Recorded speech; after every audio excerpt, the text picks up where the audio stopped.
ভাদ্র মাসে খুব গরম পড়ে, কিন্তু আজকে প্রচুর বৃষ্টি হচ্ছে। তাই বৃষ্টির দিনে আজকে নিয়ে চলে এসেছি তোমাদের সামনে চিকেন কারির এক রেসিপি। চিকেন কারিটা কিভাবে তৈরি করছি চলো সম্পূর্ণ ভিডিওটা তোমাদের সামনে আজকে শেয়ার করব। তোমরা দেখবে, আশা করি তোমাদের খুব ভালো লাগবে।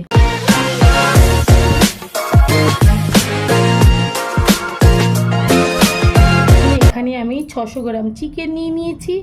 এবার চিকেনের মধ্যে একে একে আগে মশলাগুলোকে দিয়ে ভালো করে মেখে নেব। এখানে দিয়ে দিলাম বড় চামচের 1 চামচ মতো টক দই, আন্দাজ মতো দিয়ে দেব লবণ, সেটা আমি হাতে করেই দিচ্ছি। দিয়ে দেব হলুদ গুঁড়ো, দিয়ে দেব জিরে গুঁড়ো, 1 চামচ জিরে গুঁড়ো দিলাম, 1 চামচ ধনে গুঁড়ো দিচ্ছে, আর 1 চামচ কাশ্মীরি লঙ্কার গুঁড়ো দিচ্ছি, আর 1 চামচ মতো দিলাম। এখানে 2 চামচ কাশ্মীরি লঙ্কার গুঁড়ো দিলাম। ভালো করে এবার এগুলোকে দিয়ে মেখে নেব। প্রথমে চিকেনকে আগে ভালো করে মেখে ঢেকে রাখবো, তারপরে তোমাদের দেখাচ্ছি বাকি কিভাবে কি করছি। আচ্ছা, এর মধ্যে এখন চলে যাবে একটু সর্ষের তেল। উপর থেকে একটু সর্ষের তেল দিয়ে দিলাম, দিয়ে এখন ঢেকে রাখবো। এই যে এইভাবে। তোমরা চাইলে এর মধ্যে ঝাল লঙ্কার গুঁড়ো দিতে পারো, আমি এখানে কাশ্মীরি লঙ্কার গুঁড়ো দিয়েছি, আর বাকি রান্নাটাতে আমি কাঁচা লঙ্কা দিয়ে করব। দেখো এইভাবে মেখে নিলাম। এখানে নিয়ে নিয়েছি পেঁয়াজ কুচি, আদা, টমেটো, রসুন, কাঁচা লঙ্কা, ফোড়নের জন্য একটু গরম মশলা আর তেজপাতা। এই সমস্ত কিছু আজকে আমি শিলে বেটে করব। এখানে দেখো শিল নিয়ে নিয়েছি। প্রথমে আমি আদাগুলোকে আগে বেটে নেব, একে একে আমি সব কিছুই বাটবো। শিলে বেটে রান্না করলে সে রান্না তো খুবই সুন্দর হয়, তাই আজকে ভাবছি রান্নাটা আজকে শিলে বেটেই করব। দেখা যাক কেমন হয়, টেস্টি হয় কি না, মিক্সিতে টেস্ট হয় না শিলেতে টেস্ট হয়। এইভাবে সব বেটে নেব। এরপরে বাটবো রসুন,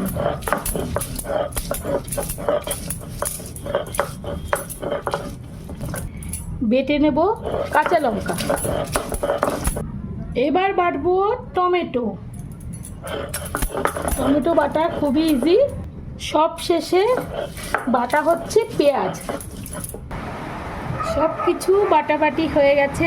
এবার দেরি না করে রান্না এবার চলে যাওয়া যাক। রান্নাটা তাহলে শুরু করে দিলাম। প্রথমে কড়াইয়ের মধ্যে তেল চলে যাচ্ছে, আর আজকের রান্নাটা হবে সর্ষের তেলে। কড়াটা আগে থেকেই ওভেনে বসিয়ে দিয়েছি, গরমও হয়ে গেছে, হালকা গরম হয়েছে। এই তেলের মধ্যে এখন চলে যাবে একটা তেজপাতা, আর চলে যাবে গোটা গরম মশলা। তোমরা চাইলে একটা শুকনো লঙ্কাও দিতে পারো। আমি দিয়ে দিলাম শুকনো লঙ্কাটা। একটু নাড়িয়ে নিয়ে আমি এই যে বেটে রাখা মশলাগুলো একে একে দিয়ে দেবো। প্রথমে দেব পেঁয়াজ বাটা, তারপরে দেব আদা বাটা, একটু মিশিয়ে নেব। ঠিক করতে বলে একটু লবণ দিয়ে দিচ্ছ উপর থেকে, তাহলে আর মশলাটা ছিটকবে না। এরপরে চলে যাচ্ছে আদা বাটা, চলে যাচ্ছে কাঁচা লঙ্কা বাটা, টমেটো বাটাটা একটু পরে দেব। আজকে রান্নাটা একটু ঝটপট করেই শেষ করতে হবে, কারণ আজকে অনেকটা দেরি হয়ে গেছে, সেই জন্যে ঝটপট করে চিকেন কারিটা শেষ করবো আজকে। আচ্ছা, এর মধ্যে আমি দিয়ে দেবো একটু হলুদ গুঁড়ো। চিকেনে তো দেওয়া আছে, এখানে সামান্য একটু দিলাম। ব্যাস, এবার আবারও মেশাতে হবে। মশলা তো ভালোই ভাজাভাজি হচ্ছে। এইবার দিয়ে দিতে হবে টমেটো বাটা।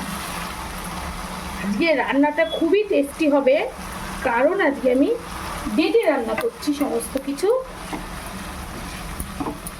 এবার এর মধ্যে চলে যাবে একটু কাশ্মীরি লঙ্কার গুঁড়ো। আগে দিয়েছি, এখন একটু দিচ্ছি, একটু কালার হওয়ার জন্যে।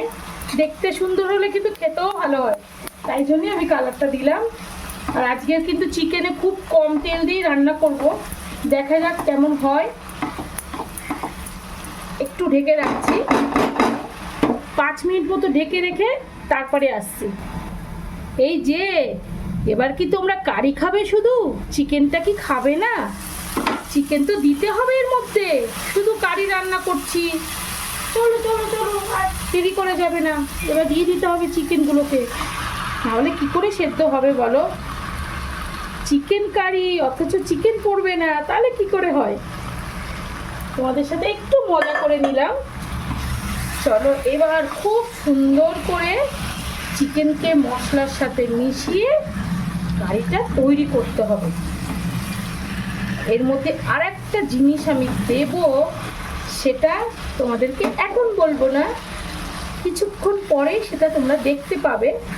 চলো আবারও আমি ঢেকে রাখি, চিকেন থেকে যে জলটা বেরোবে সেটা দিয়ে বাপু চিকেনটা হোক। ঢাকনাটা খুলে দেখি কি সুন্দর হয়েছে বন্ধুরা চিকেন কারিটা। দেখো কালারটা, শুধু দেখো কি সুন্দর কালারটা এসছে।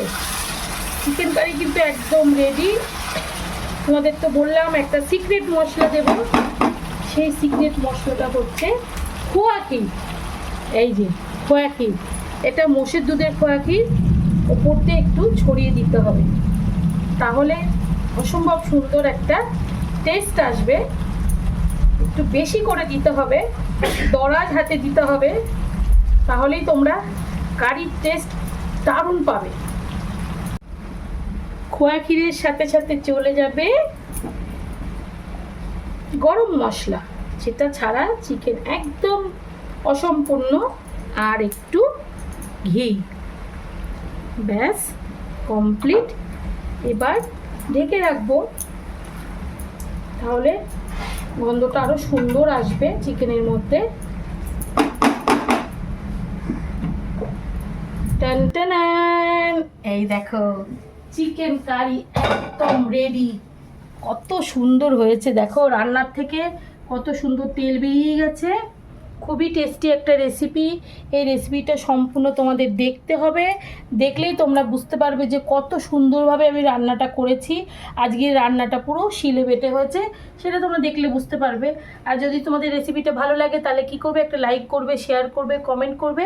আর যারা নতুন দেখছো তারা অবশ্যই অবশ্যই সাবস্ক্রাইব করবে, তা না হলে নতুন ভিডিও দেখতে পারবে না। Good night, tata.